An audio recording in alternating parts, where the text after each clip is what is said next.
जोरदार ताली हो जाए।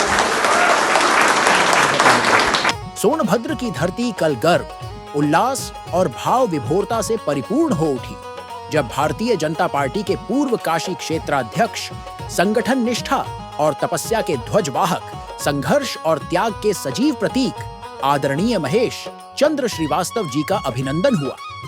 यह आगमन केवल साधारण यात्रा नहीं था, बल्कि कार्यकर्ताओं की आस्था, समर्पण और अनुशासन का महोत्सव था, जिसमें गलियों से लेकर चौपालों तक और नगर से लेकर ग्राम्य अंचलों तक हर दिशा महेश जी के जय घोष से गूंज रही थी। उनका व्यक्तित्व केवल राजनीति का परिचायक नहीं, बल्कि त्याग, परिश्रम और संघर्ष से घड़ी हुई एक जीवित गाथा है, जिसे देखकर कार्यकर्ताओं की आंखें श्रद्धा से नम हो जाती हैं और हृदय गर्व से परिपूर्ण हो उठता है। महेश जी ने अपने जीवन पथ पर अनगिनत कठिनाइयां देखी। कभी विपरीत परिस्थितियों में अडिग पर्वत बनकर खड़े रहे, कभी अंधकार में दीपक बनकर मार्गदर्शन किया, तो कभी कार्यकर्ताओं के दुख दर्द में करुणामयी छाया बनकर उनके जीवन में आशा का संचार किया।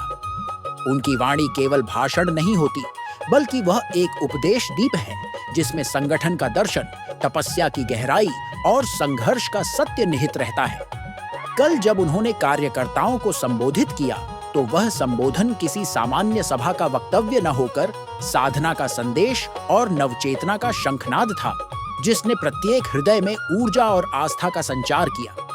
महेश जी का स्वागत केवल पुष्पहारों से नहीं हुआ, बल्कि श्रद्धा भाव से भीगा हुआ वह सम्मान था जो कार्यकर्ताओं की आत्मा से फूटा और जिसकी अनुगूंज वातावरण में व्याप्त रही। यह दिन सोनभद्र के इतिहास में स्वर्णाक्षरों से अंकित रहेगा, क्योंकि यह केवल एक कार्यक्रम नहीं था, यह तो आस्था का महाकुंभ और निष्ठा का महापर्व था। और जब अंततः वातावरण महेश जी के जय घोष से गूंजायमान हुआ, तो हर कंठ से यही स्वर निकला, त्याग और तपस्या के प्रतीक, संगठन साधना के पथ प्रदर्शक आदरणीय महेश चंद्र श्रीवास्तव जी की जय। भारतीय जनता पार्टी विजयी हो। भारत माता की जय।